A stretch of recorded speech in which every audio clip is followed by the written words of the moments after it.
Buenas tardes a quienes han venido a visitarnos. Hoy tenemos el gran gusto de recibir un amigo muy apegado al Ateneo.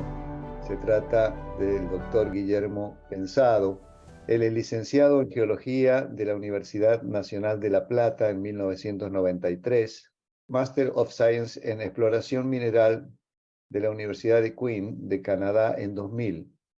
Es geólogo matriculado en el Consejo Superior Profesional de Geología en Argentina y certificado en el American Institute of Professional Geologists de USA. Actualmente es vicepresidente de Blue Sky Uranium Corporation y consultor independiente con más de 28 años de experiencia en exploración mineral con especialización en uranio, oro, plata y cobre. Y agrega que es amigo del Ateneo Amigos de la Ciencia desde 2020. A mí me parece que viene de antes todavía, de la era prepandémica. Muchas gracias Sí, por tu constante aporte, Guillermo. Estamos gustosos de escucharte, así que te cedo todo el protagonismo que vos hoy vas a tener que ejercer. Un abrazo y bueno, adelante. gracias a todos, a los amigos por recibirme e invitarme otra vez a una charla.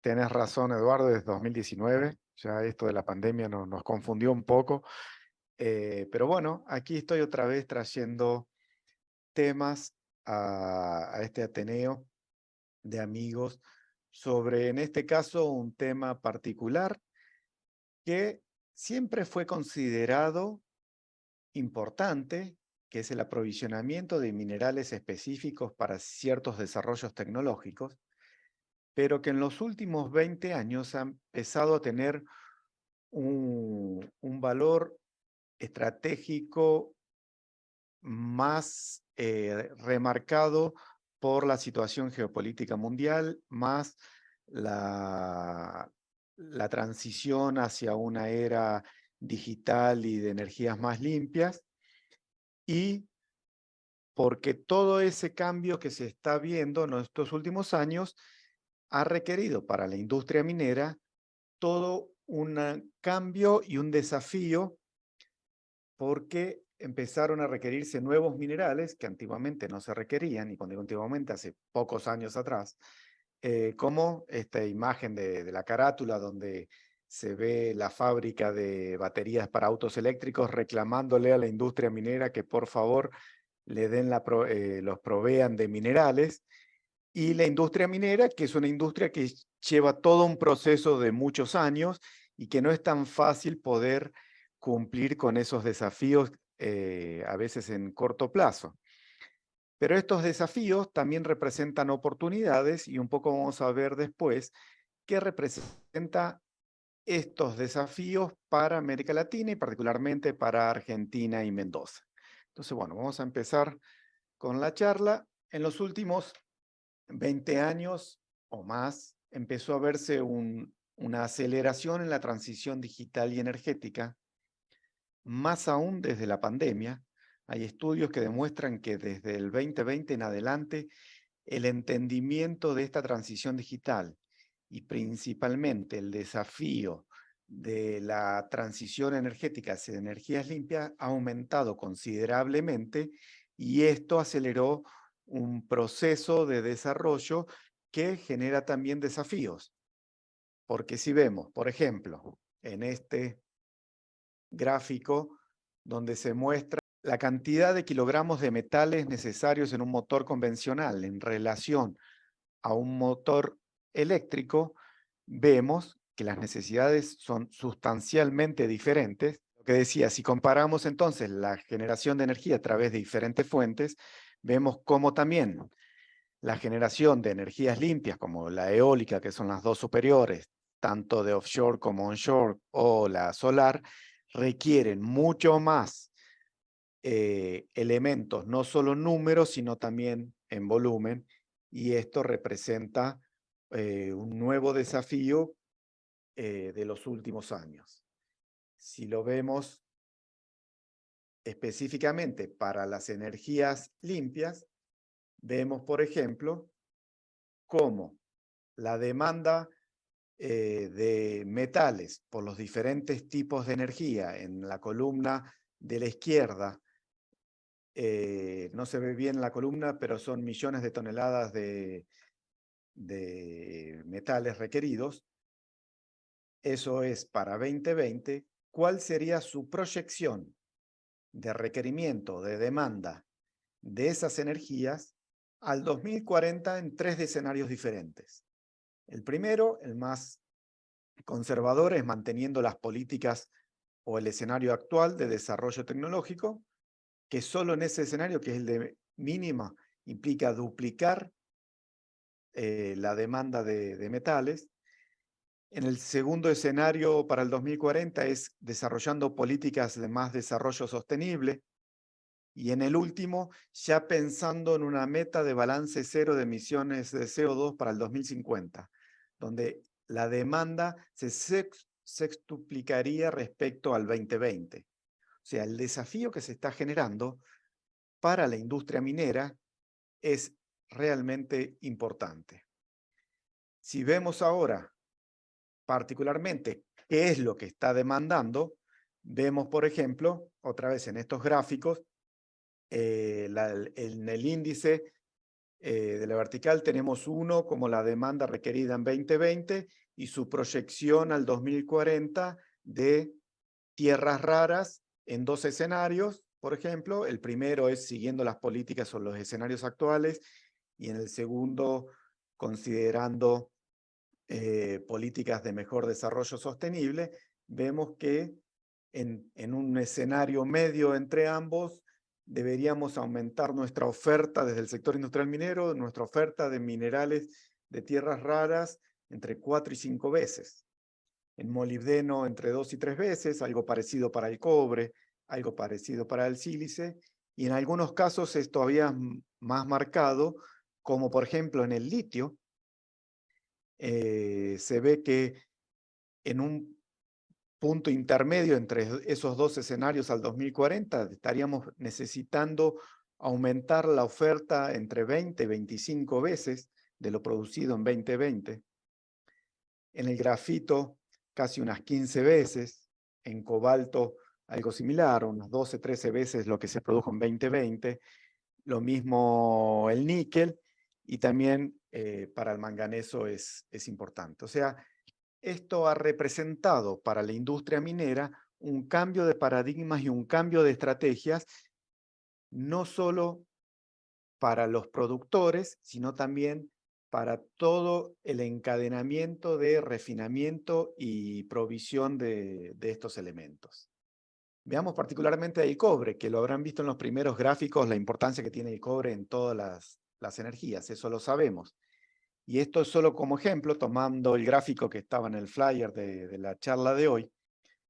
Si consideramos, veamos, yo escribí aquí un ejemplo para tener de referencia, los más de 70 millones de kilómetros de líneas de transmisión y distribución de energía en el mundo deberían duplicarse al 2040 para alcanzar las metas propuestas de transición energética.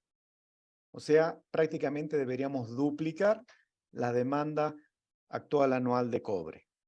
Y al 2050, si queremos llegar en este balance cero, implica que el mundo debería producir prácticamente el doble del cobre producido por la actualidad hasta hoy día. O sea, en los últimos 3.000 años, la humanidad ha producido unas 700 millones de toneladas de cobre. Para alcanzar estas metas de desarrollo sostenible, deberíamos duplicar esa producción histórica. O sea, el desafío no es menor. Y esto está representando importantes cambios y paradigmas en todo el mundo, no solo desde lo industrial, sino, podrán imaginarse, también desde el punto de vista geopolítico. Entonces, si tenemos este gran desafío, es importante entender dónde se forman esos minerales y quién va a poder proveer esos minerales. En alguna de las charlas que di anteriormente, creo en aquella de uranio, usaba un gráfico similar para ubicar dónde se forman los depósitos minerales en líneas generales. Perdón, los geólogos, colegas, que voy a simplificar los modelos, pero es para entendimiento general. vemos que según la ubicación en el ambiente tectónico, pueden formar diferentes tipos de depósitos, o diferentes tipos de depósitos se asocian a diferentes ambientes tectónicos. Entonces, por ejemplo, y en líneas generales, relacionado a los fondos oceánicos, o sea, fisuras en el fondo oceánico, se me forman depósitos de sulfuros masivos de cobre, plomo, zinc. En los arcos volcánicos, como es la cordillera de los Andes, si ven este corte tectónico, podríamos decir que es Sudamérica vista de norte a sur, donde a la derecha tendríamos la placa oceánica del Pacífico, la placa de Nazca, subductando por debajo de la placa continental y formándome un arco magmático, como la cordillera de los Andes, y asociada a esta cordillera de los Andes, como todos bien saben, se me forman depósitos de pórfidos de cobre, como los más importantes, y asociados depósitos epitermales o de baja temperatura de oro y plata, o también depósitos polimetálicos, ya sea en vetas o en mantos. Estos son los depósitos que producen cobre en el lado chileno. En la cuenca de antearco, como también la cuenca de retroarco, por ambientes de evaporación, a veces por restricción de la cuenca y evaporación de las aguas residuales, se me forman depósitos de carbonatos, de sales de sodio o de potasio. En las cuencas de retroarco o intraarco también es posible ver que además de esos eventos evaporíticos, al igual que los que veíamos antes, también hay formación de depósitos con esas aguas residuales enriquecidas en sales, que me forman también depósitos de cobre o de uranio, además de la removilización de esos depósitos evaporíticos.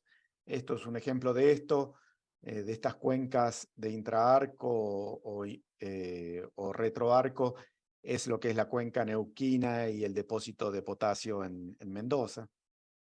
Y ya relacionado a ambientes continentales, en ambientes graníticos plutónicos, como lo que puede ser sierras pampeanas, vemos la generación de depósitos asociados a líquidos magmáticos residuales que se meten a través de fisuras o fracturas en lo que se llaman rocas pegmatíticas, por ejemplo, y en su precipitación o formación va dejando una serie de metales bien importantes entre los minerales críticos, como puede ser berilio, niobio, tantalio, cesio, estaño y otros.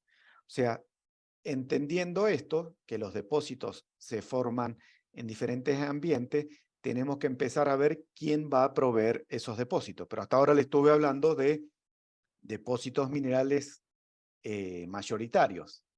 Lo que se debe entender también que muchos de esos minerales críticos, como puede ser el cobalto, las tierras raras y otros, muchas veces se obtienen de esas minas principales por una cuestión de asociatividad físico y química de esos elementos con los elementos o metales principales de esas minas. Por ejemplo, en este gráfico, que es como un gráfico de asociatividad a un depósito mineral, más cerca al centro es mayor asociatividad, más lejos menor asociatividad. Vemos, por ejemplo, en un depósito de cobre, cómo se asocian otros elementos, por ejemplo, como selenio, teluro, molibdeno, cobalto, renio, plata, uranio, oro, indio. Y muchas veces esos elementos pueden ser obtenidos como coproducto si tiene un valor económico muy importante, tanto como el metal principal.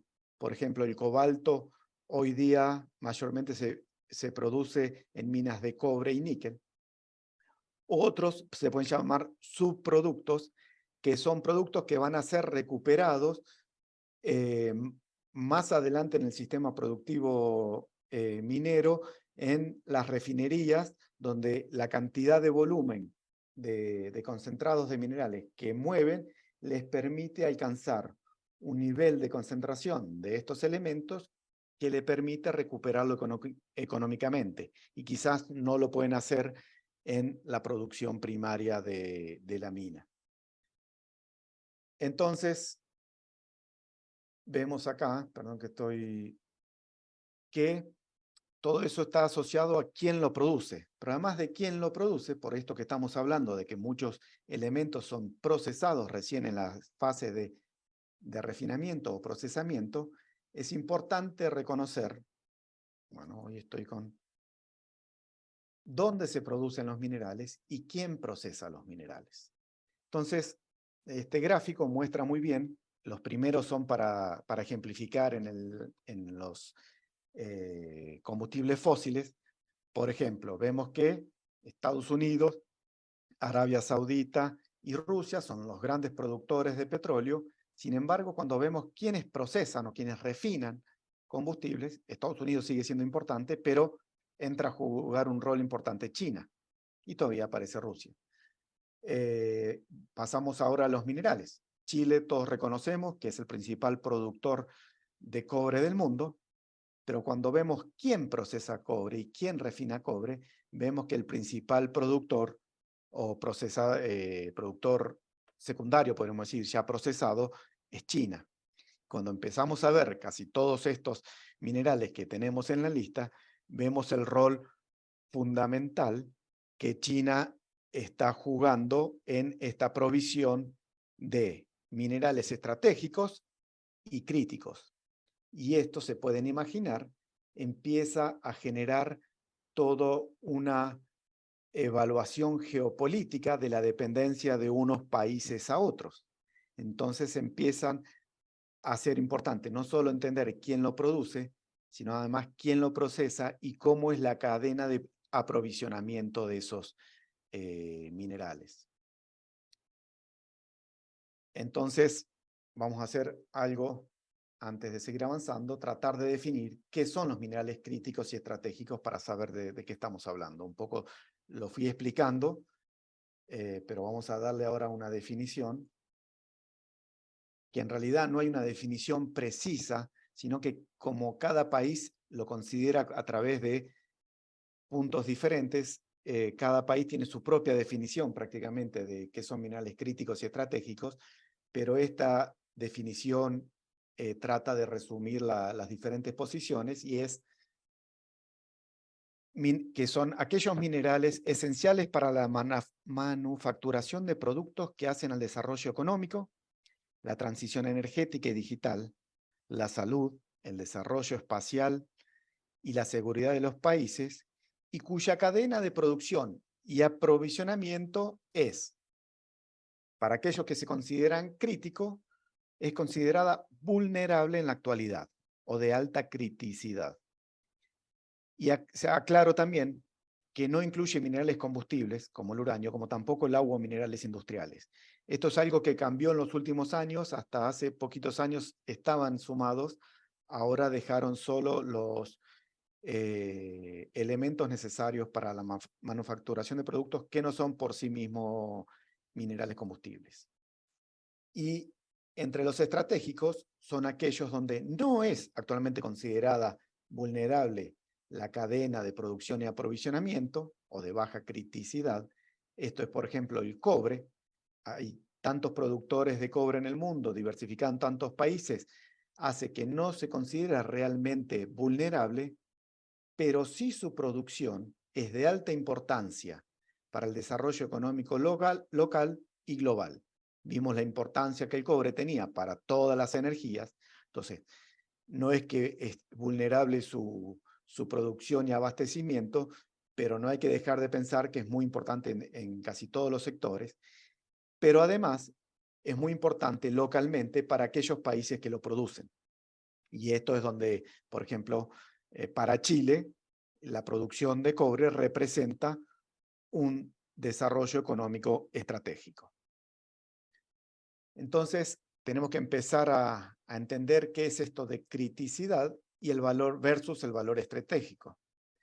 Entonces, los minerales críticos son aquellos que tienen, como decíamos, vulnerabilidad en la cadena de suministro, o sea, mayormente alta criticidad significa que los estoy importando mayormente, produzco muy poco o no produzco e importo, contra aquellos que sí producen e importan poco, como puede ser Argentina, pero representa un valor estratégico porque producir esos minerales ayuda al desarrollo económico del país, o en el caso de China, que hace ambas cosas, produce minerales, los refina y además los consume. Entonces, esto es para ir entendiendo que la visión de mineral estratégico o crítico es dependiente de cada una de las estrategias políticas nacionales.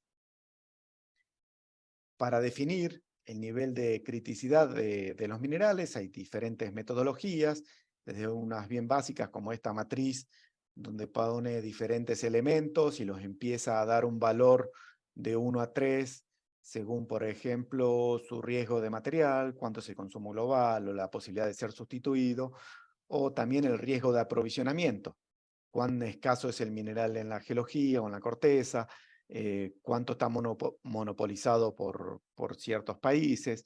Entonces se va poniéndole un valor de 1 a 3, el elemento que tiene mayor es el número, más crítico es el elemento.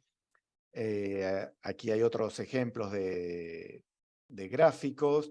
El más utilizado actualmente es probable este que desarrolló Gredel en 2015, que usa 3 ejes, donde considera la vulnerabilidad en la restricción del aprovisionamiento, o sea, su importancia y su capacidad de ser sustituido, los riesgos de aprovisionamiento, ya sean geológicos, tecnológicos o económicos, y la trascendencia ambiental de ese elemento. Y con eso se va clasificando cada uno de los elementos y valorizando su índice de criticidad para saber las estrategias que un país debe desarrollar para poder abastecerse de ese mineral específico o elemento específico, y que claramente va a ir variando en el tiempo. Esto es algo que hay que ir monitoreando en todo momento. Los chinos siguen un modelo también tridimensional similar, algunos cambios en lo que es el eje de, consideran el riesgo ambiental, pero también es un modelo similar al de Gredel. Y vemos entonces lo que hablaba recién, que los minerales críticos son clasificados en forma diferente por diferentes países. Este es un ejemplo de un trabajo del 2021 donde muestra cómo estos 5 países o bloques, Corea del Sur, la Comunidad Económica Europea, Estados Unidos, Australia y Japón, clasifican diferentes minerales críticos. Muchos de ellos se repiten en los 5, otros va a depender de los desarrollos tecnológicos, estratégicos, militares o espaciales de cada país. Entonces, esa es la variabilidad que uno va viendo, pero sí en general se coincide, como este gráfico del Departamento de Energía de los Estados Unidos, que por ejemplo las tierras raras casi siempre están entre los minerales críticos, y si se acuerdan el gráfico que veía antes, el mayor procesador de tierras raras es China. Entonces imagínense que para Estados Unidos representa todo un riesgo geopolítico estratégico acceder a esas tierras raras, y otros que no son tan críticos como el litio, el teluro, o otros menos como el níquel, cobalto, cerio, pero que igual son importantes en el desarrollo tecnológico que ese país quiere desarrollar. Esto, que es todo el desafío, representa también oportunidades para aquellos países o regiones que tienen una geología tal que puede proveer esos minerales, como por ejemplo es América Latina o América del Sur, donde vemos acá que, por ejemplo, en América del Sur tenemos prácticamente el 20% de las reservas mundiales de hierro, parecido para el estaño, un poco menos para aluminio, zinc y níquel. También son importantes en grafito, cobre casi el 40%, y en litio, por ejemplo, en el famoso triángulo de litio que incluye el norte de Chile, Argentina y Bolivia, contamos con casi el 52% de las reservas mundiales de litio. Fíjense que la columna habla quiénes son los productores, primero el mineral, después los principales productores de América Latina, y después ¿qué país considera crítico a ese mineral? Por ejemplo, el hierro lo considera crítico China, pero no lo consideran otros países, y así va cambiando según los criterios de cada país. Entonces, Esto empieza a representar para América Latina un desafío estratégico de convertirse en esta puja entre grandes bloques de quienes provee esos minerales críticos para proveer tales minerales que la industria minera está debiendo ofrecer al mercado en los próximos años. Si vemos Argentina, particularmente, Argentina por su ubicación geotectónica tiene potencial para muchos de estos minerales críticos y estratégicos.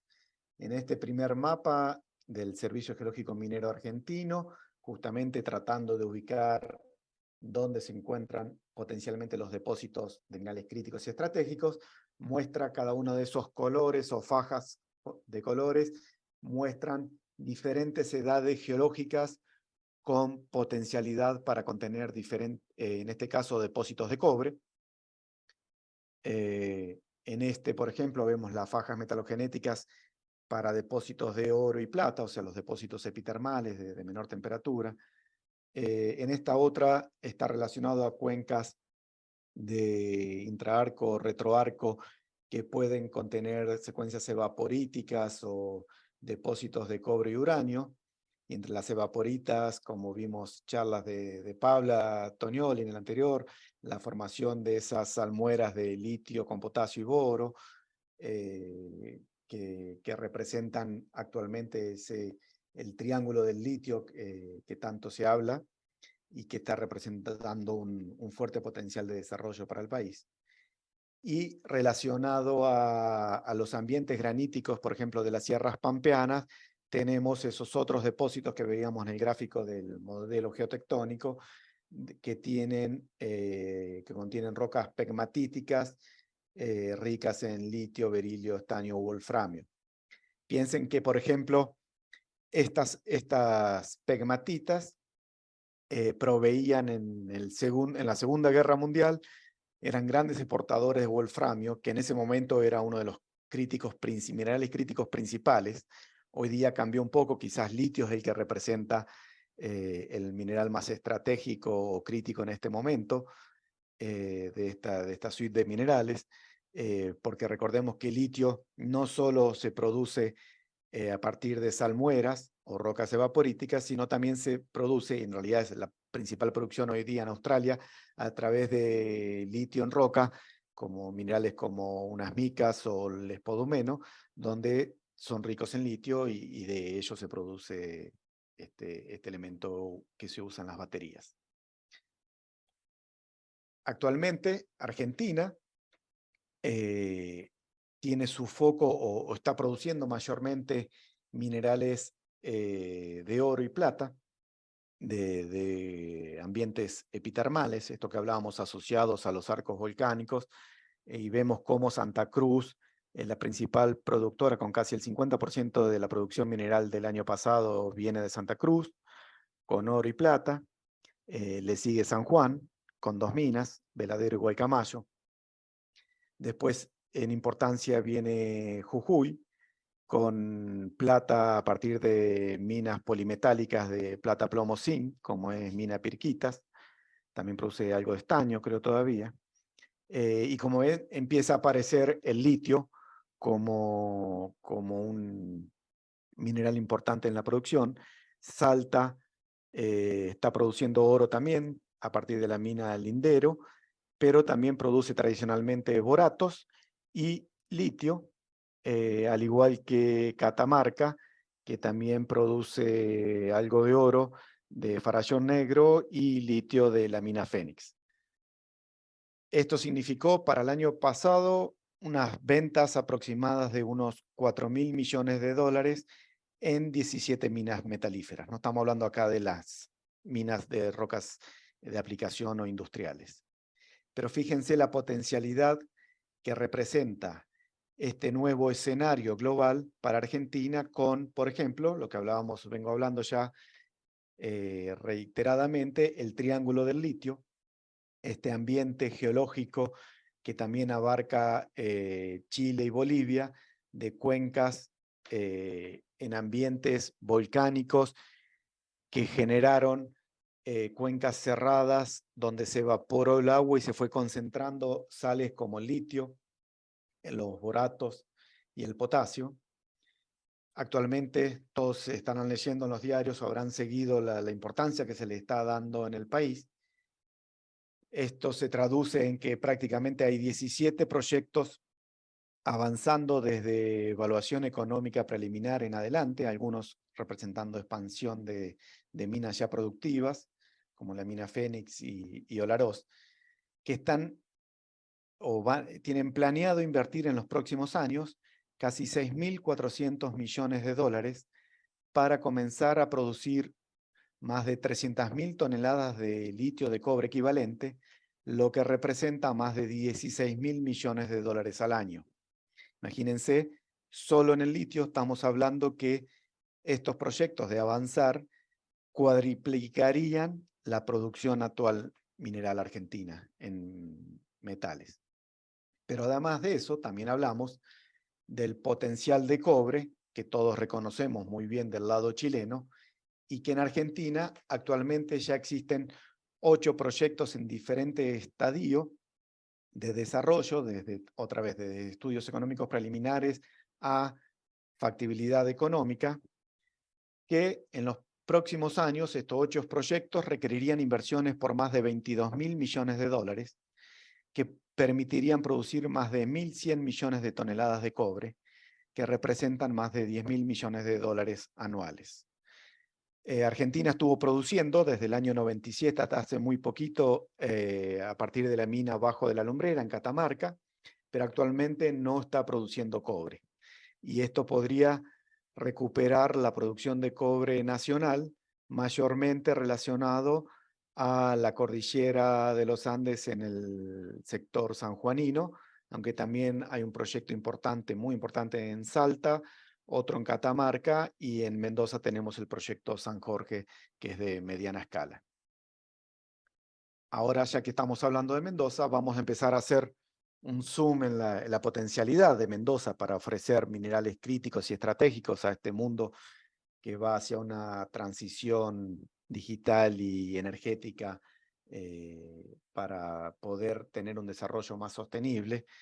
Y vemos que, como recién hablábamos, tenemos toda una faja de potencial de cobre que se reconoce muy bien del lado chileno. Esos son minas actualmente en producción del lado chileno, entre las que se encuentran muy cercano a los Caracoles.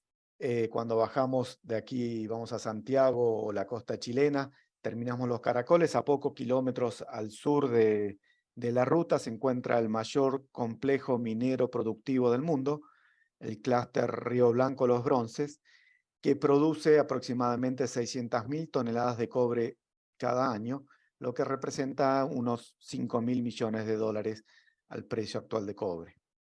Unos pocos kilómetros más al sur, en el aguas arriba del valle de Rancagua, vemos se encuentra la mayor mina subterránea del mundo, que tiene ya más de 100 años de producción, que es la mina El Teniente, que produce anualmente aproximadamente unos 400.000 toneladas de cobre, además de, como subproducto, molibdeno y ácido sulfúrico, que genera ventas aproximadas por unos 3.500 millones de dólares. Esto es en la cordillera de los Andes, inmediatamente al oeste del límite Mendoza-Chile, en el flanco occidental de la cordillera de los Andes. Pero del otro lado, en el flanco oriental, vemos ya reconocidos más de 10 proyectos o prospectos de cobre, mayormente identificados en el plan cordillerano, que hace un tiempo le habló, se habló en este Ateneo, Pérez Rafaeli creo que fue el que lo habló. Entre ellos está el depósito San Jorge, bien al norte, pero vemos una cantidad de prospectos y proyectos con potencialidad de cobre muy importante, siguiendo una faja metalogenética de esas que veíamos en el gráfico del Servicio Geológico Minero Argentino, mayormente de edad miocena, con alta potencialidad para convertir algunos de ellos en grandes productores de cobre. Habíamos hablado también que asociado a esos depósitos de cobre o ese ambiente de cordillera se asocian depósitos de oro. En este caso grafiqué 2 minas de oro en producción del lado chileno y proyectos o prospectos de oro del lado mendocino. Entre ellos el más avanzado es Don Sixto en Malargüe. También tenemos reconocidos y actualmente en exploración proyectos de hierro. También tenemos los depósitos de uranio en esas cuencas, por ejemplo los del sur relacionados a esas cuencas de retroarco, pero también tenemos el depósito de volcán sedimentario de Sierra Pintada en la zona de San Rafael. Y claramente, como todos saben, la importancia de los depósitos de potasio en el sur de Mendoza. Si hacemos todavía, ajustamos más el potencial geológico a lo que es la zona de Malargüe, que además de tener un alto potencial geológico, todos reconocemos como una región con alto apoyo social y político para el desarrollo industrial minero. Vemos otra vez, vamos a empezar ahora por el potasio. Existe el depósito de potasio Río Colorado, o PRC actual, que está en proceso de licitación, que requerirá una inversión de capital de aproximadamente 1.200 millones de dólares, y la idea es producir 1,5 millones de toneladas de potasio al año, lo que representa aproximadamente al precio actual unos 900 millones de dólares. Actualmente también está en exploración un proyecto Hierro Indio en el norte de Malargüe. También tenemos, como hablaba antes, una serie de prospectos y proyectos de cobre mayormente identificados en los 70 y en los 80 por el Plan Cordillerano. Actualmente habrán escuchado sobre un proyecto que recibió su permiso de exploración para iniciar un proceso exploratorio llamado Cerro Amarillo, justamente en esta faja. También tenemos las viejas minas de manganeso, antiguamente explotadas, que actualmente no se está prestando atención, pero habrán visto que están entre algunos países lo consideran mineral estratégico. El tema es que por su valor económico muchas veces no soporta grandes distancias de comercialización. Perdón si hay un ruido, pero parece que están haciendo un arreglo. Y también tenemos potencialidad de oro relacionado, por ejemplo, el mayor depósito es el proyecto Don Sixto, con casi 1 millón de onzas de oro en estadio de prefactibilidad, pero otros proyectos menores también con potencialidad de avanzar.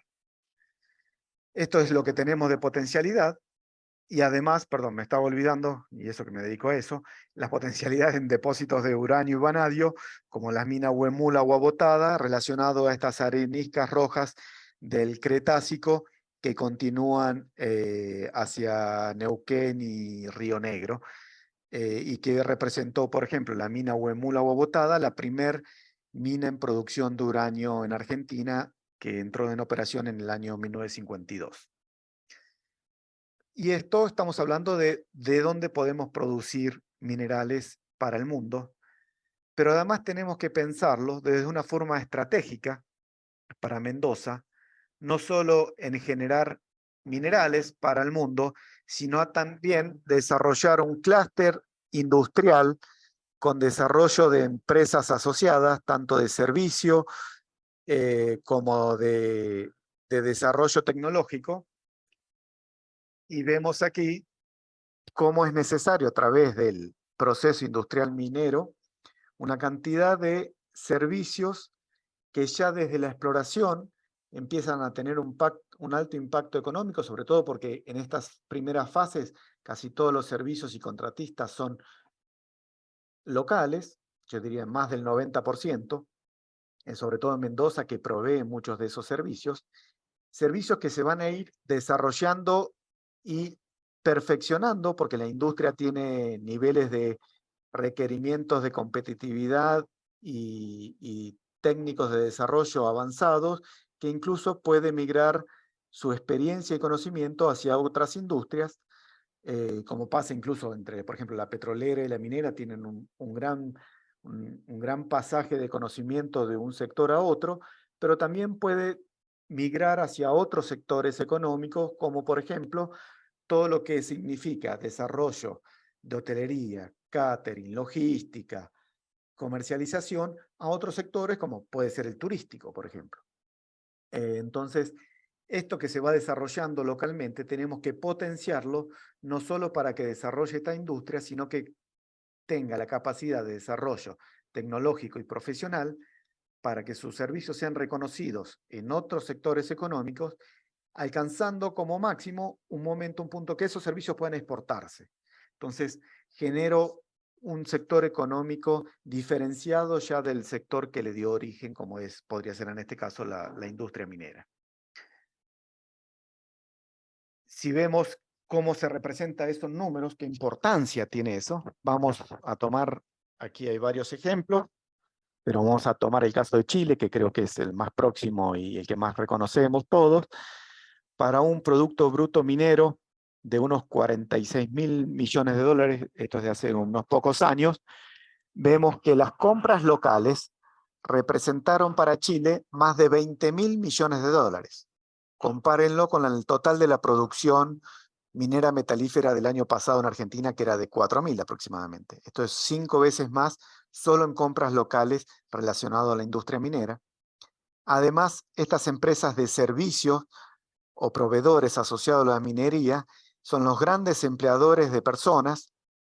En este caso, en Chile representa más de 1 millón de personas trabajando para estos proveedores de la industria minera en más de 8.500 empresas. Miren la cantidad de empresas que están trabajando, porque esto incluye desde pequeñas pymes de pocos empleados hasta grandes proveedores internacionales.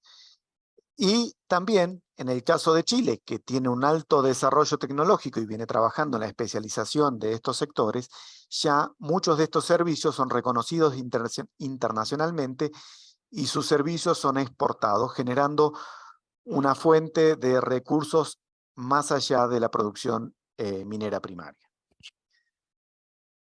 Lo que sí tenemos que tener en cuenta para una provincia donde actualmente no estamos teniendo desarrollo minero metalífero, es que esto no es un botón que uno aprieta y empieza a funcionar, sino que el proceso industrial minero, como en la primer imagen de la carátula de esta presentación lo indicaba, este proceso industrial minero desde la prospección a la operación lleva muchos años, que en el caso de una mina de oro, entre iniciar la prospección, su descubrimiento y llevarlo a una prefactibilidad económica, estamos hablando de 8 a 10 años de inversión casi todo a pérdida hasta este momento, para después alcanzar entre 2 y 4 años más adelante la operación productiva. Y esto es para el oro. Si vemos para el cobre y vemos la potencialidad de cobre que tiene Argentina, Mendoza y Malargüe particularmente, y los requerimientos mundiales de cobre, vemos que el desafío todavía es mayor. Vemos que desde la prospección a la prefactibilidad, en general, lleva en promedio unos 15 años. Por suerte, en Mendoza ya tenemos muchos proyectos identificados y algunos avanzados en diferentes estadios que nos pueden ahorrar un poco de tiempo. Pero así todo, después lleva muchos años, por el volumen y el tamaño de estos depósitos, en ponerlo en operación. Esto significa que si nosotros queremos participar de esta necesidad mundial de minerales críticos y estratégicos para esta transición energética y digital de los próximos 30 años, ya deberíamos estar pensando en realmente considerar esta industria minera metalífera como una potencial fuente de desarrollo tecnológico, social y económico para la provincia, claramente que debe ser bajo parámetros del siglo XXI, de cuidado ambiental y de generación de valor agregado local, para que podamos participar en las necesidades mundiales de estos minerales. Bueno, esto era todo lo que les quería contar. Ahí tienen la bibliografía de todos los gráficos y fuentes que fueron consultadas para este trabajo y quedo a disposición Guillermo, muchísimas gracias. Y bueno, como siempre, queda en la conclusión la picardía de no poder en Mendoza desarrollar sanamente la minería metalífera, porque se puede hacer con todas las precauciones y con todos los requisitos cumplidos. Es una lástima tener tanto potencial y es inconcebible no poder aprovecharlo. Cuando hay tanta necesidad y la demanda que vos bien describes de aquí al año 2050, realmente quedarse quieto en el andén y ver cómo pasa el tren. Así que bueno, aparte de toda esa reflexión que más que nada pones el acento en la parte final para acá, para Mendoza, como siempre muy claro, muy sustentado con todos los valores numéricos para que quede a disposición de la gente que nos visita actualmente en forma directa o si no, cuando publicamos esto en el canal de YouTube. Te felicito, te agradezco una vez más en nombre del Ateneo y bueno, de mi parte un abrazo. Queda abierta la escucha para la gente que quiera preguntar alguna inquietud o algún aporte. Guillermo, gracias por todo.